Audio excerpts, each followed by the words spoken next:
My best friend passed away in a traffic accident. When I was about to go to the funeral, a friend told me in a stern voice, "You absolutely must not come." I didn't understand why I couldn't go to say my last goodbye to my best friend, so I went to the funeral anyway. There, I was met with an incomprehensible sight. My own husband was sitting in the chief mourner's seat, and he had a boy of about 2 years old with him. What's going on? In a state of panic, I instantly understood the situation. I silently finished offering flowers and glared at my husband, the chief mourner. He had turned pale. "I am Abby. I'm 38 years old, living with my husband Jim, who is the same age as me, and our daughters, aged 13 and 10. Our family relationship is very good. We've lived freely without any major arguments. My husband has been on a work assignment alone for the past 3 years. He adores our 2 daughters, always wanting to talk to them when he calls. However, our eldest daughter is in her rebellious phase and doesn't want to talk to him, which he finds lonely. Our younger daughter is fond of him, which seems to be a relief. One day, I got a call from a friend. "What? Mia passed away? Are you kidding? She died instantly in a traffic accident." I can't believe it either. Mia has been my best friend since high school. She was very popular with the opposite gender, thanks to her charming appearance. She was aware of her appeal and jiggled several men. Her only flaw was her careless relationships with men, but that was only until she was single. Now, she's a mother, doing a great job. I couldn't accept the situation. After all, I had just spoken to her last week. She told me her son turned 2. He started running. She sounded so happy. "Abby, are you okay?" Sorry. So, where is the funeral? It turned out to be in the same state and city as where my husband is currently posted. Perfect. I decided to stay at my husband's apartment for a while and see how things are. After ending the call with my friend, I called my husband. "Hello, what's up?" He sounded lethargic, or was it just me? "Your voice sounds lifeless. Are you okay? Feeling sick?" "No, just tired from work." "But why did you call?" "Remember Mia, my best friend, the one I introduced to you at our wedding?" "Oh, I remember her." I had deliberately kept my husband and Mia from meeting until the last moment. I knew all too well how popular Mia was with men from our long friendship. Even if Mia wasn't interested, men would fall for her. She was that captivating. Mia died in a traffic accident. Her funeral is near where you're living now, so I'm thinking of coming over. "What? No, it's going to be hard, right? I'll attend the funeral. You don't need to come here. How will you manage the daughters? It's just for 2 to 3 days. I plan to ask my mother-in-law to take care of them." "Don't bother my mom with that. Anyway, I'll go to the funeral. Don't you dare come here, got it?" He ended the call abruptly. Something was off. His attitude was unnatural, and it was strange for him, who hardly knew Mia, to attend her funeral. Ignoring my husband's words, I decided to entrust my children to my mother-in-law and go to the funeral. Fortunately, I have a good relationship with my in-laws, so they readily agreed. During the trip, I received a call from a friend. She was the one who informed me about Mia's death. "Hello, hi Abby, are you by any chance going to Mia's funeral?" It sounded like my friend was crying over the phone. "Yay, my husband told me not to, but it's my last farewell. I really want to go." "You absolutely must not come. If you do, it'll be terrible. Go back right now." "What? What's going on all of a sudden? What do you mean by terrible?" "I don't know the details, but you just shouldn't come. It's better that way." After saying that, my friend hung up. What's with my husband and friend? Why can't I attend the funeral? But it's too late to turn back now. I'm already on the train. When I arrived at the funeral, I was shocked by the sight before me. My husband was there. "That's fine." He said he'd be at the funeral on the phone. He was in mourning clothes, and he was sitting in the chief mourner's seat with a boy about 2 years old, greeting the mourners. What does this mean? Did my husband know Mia, chief mourner? Does that mean my husband and Mia were family, siblings, or could it be husband and wife? As questions flooded my mind, I was on the verge of panic. Abby, you came. I told you not to. What's happening here? I was confused too when I saw your husband as the chief mourner. So I pretended we'd never met and spoke to him. My friend had been at our wedding, but with so many people there, the chances of my husband remembering her face were slim. And as expected, he didn't remember me. He said, "Nice to meet you, I'm Mia's husband. Thank you for coming despite your busy schedule." Mia's husband. Jim is my husband and also Mia's. They've been married for 3 years. That boy over there is apparently the child of Jim and Mia.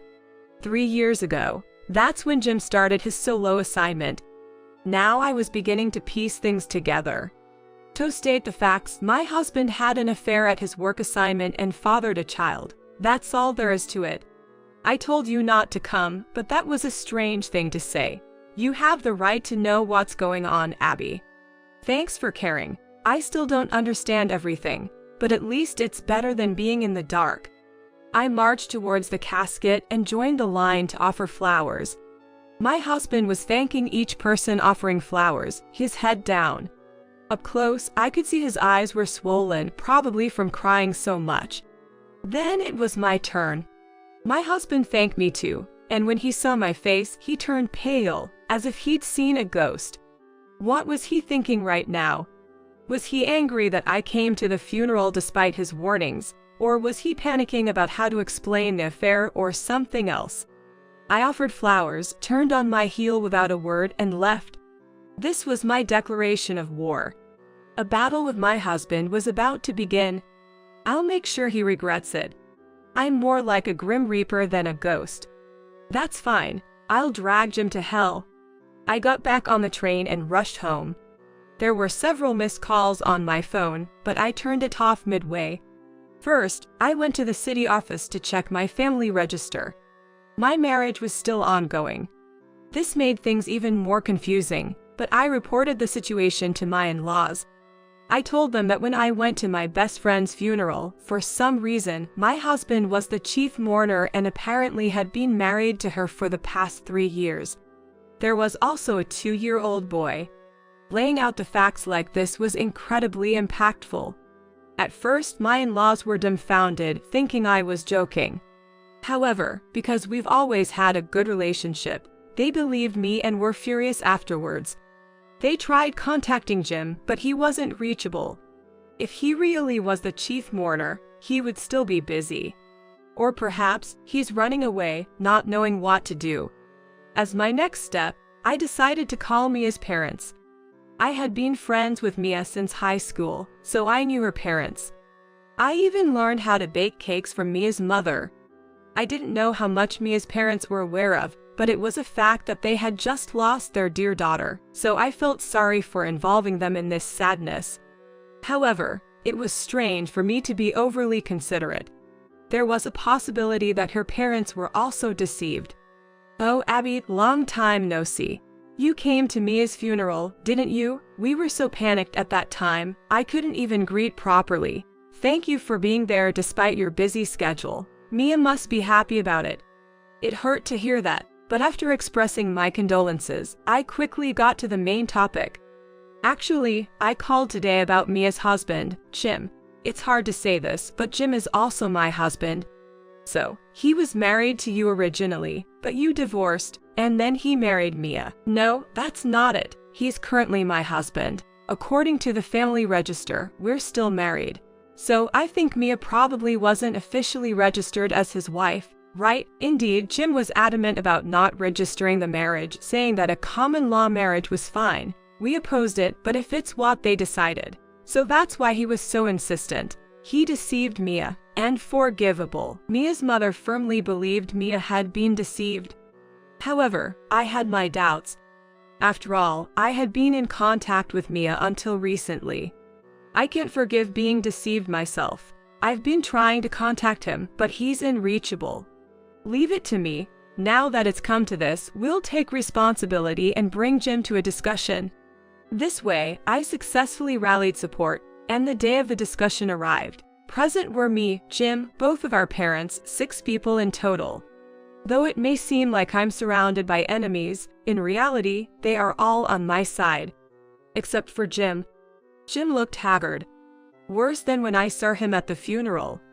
Of course, at that time, he must have been sad as a husband who lost his beloved wife and received many kind words.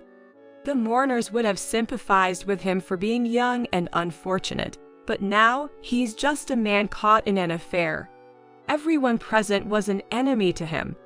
Jim began to speak, looking as tense as a frog under a snake's gaze. Well, I met Mia at Abby's and my wedding. I fell for her at first sight because she was so cute. So, they met at the wedding. I had thought so since there was no other connection.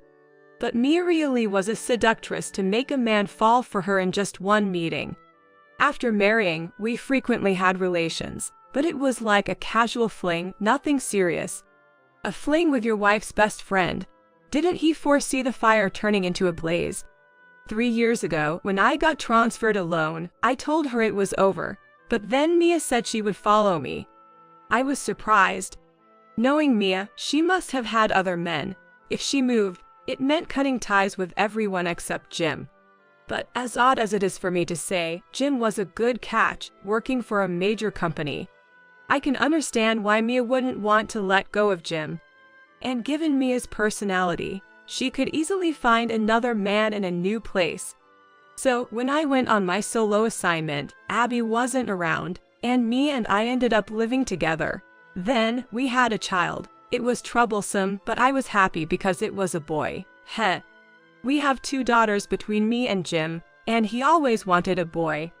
I remember that well. Jim, he was talking excitedly, felt awkward under our cold stares.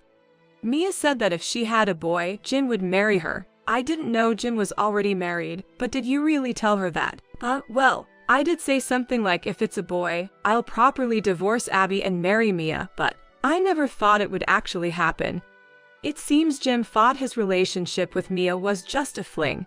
If they didn't intend to have a child, they should have been more careful. Well, I also thought it wasn't good to drag on this relationship, but it was hard to choose between them. And while I was struggling with that, Mia died in a traffic accident. Jim finished his story. I knew it all along, but I had been betrayed by my husband and best friend ever since we were married. Hearing it spoken again from Jim's own mouth was a huge shock. Then Jim's father stood up, slapped him, and said, "You fool." Jim's mother was crying the whole time. Everyone, I'm truly sorry for my foolish sin's actions. I don't know how to apologize enough. Jim's father apologized deeply. Now that it's come to this, I'll make amends for the rest of my life. So Abby, I want you to adopt the boy and raise him with me. Mia would want that from heaven. No, that's impossible. I flatly refused Jim's request. Adopt the child of his affair partner just because she died. It's unthinkable. Hearing this, Jim's father hit him again, and Jim's mother burst into tears. I'm the one who wants to cry. I have only 2 requests for Jim. Divorce and pay the property division. That's all. There's something else I've been wondering about. Is this 2-year-old boy really Jim's child? The boy doesn't resemble Jim at all. It's plausible, given Mia's history. Yes, I've thought the same thing. It's embarrassing to say, but Mia was careless with men, so it's a valid question. Jim was speechless. He probably imagined a happy ending where I agreed to adopt the boy and we all lived together despite everything. The reality is divorce, the property division, and the possibility that the boy isn't his child. No wonder he wants to escape reality. Anyway, sign the divorce papers and leave the house as soon as possible. I'll consult the lawyer about the property division and contact you later. Wait, there must be a way to work this out. Let's think about it together. The girls will miss me if I suddenly disappear. Jim's father hit him again. The 3rd time. I thought you would say that, so I've already talked to the girls. They have messages for you. First, the eldest, cheating is the worst, you animal. I never want to see your face again. And the youngest, Dad, that's called 2-timing and it's something you shouldn't do. I hate a dad who does that. That's all. Jim was dismayed, probably shocked by his daughter's words. You brought this on yourself. You should have seen this coming, Abby. We will make sure he pays the property division. It's the least I can do. A few days later, Jim and I got divorced. DNA testing was done on the boy, and it turned out Jim wasn't the father. Now, it's unclear who the father is. The father is probably one of the many men in Mia's adult relationships. The boy will be raised by Mia's parents. As Jim has acknowledged paternity, he will be responsible for child support. He is now paying child support for all 3 children, my 2 daughters and the boy, as well as a lump sum of the property division, which has led him into debt. Jim has been disowned by his parents and told never to cross their threshold again. He was on a path to promotion, but this scandal became known at his company, and now his career advancement is no longer possible. He is shunned by those around him and cannot quit his job due to the need to repay his debts, finding himself without a place in the company. Mia's parents offered to pay me compensation. I initially refused, saying that I had no relation to them now that Mia was gone, but they insisted it was a matter of principle, so I accepted. If I hadn't attended the funeral, I might have continued living in ignorance. Indeed, as my friend said, there might be such a thing as blissful ignorance. However, I'm glad I know the truth. I've resolved to support my daughters more than ever. Incidentally, the messages I said I had from my daughters for Jim were made up by me. The truth about Jim's actions would be too shocking for daughters their age. I plan to tell them when they are older and the time is right.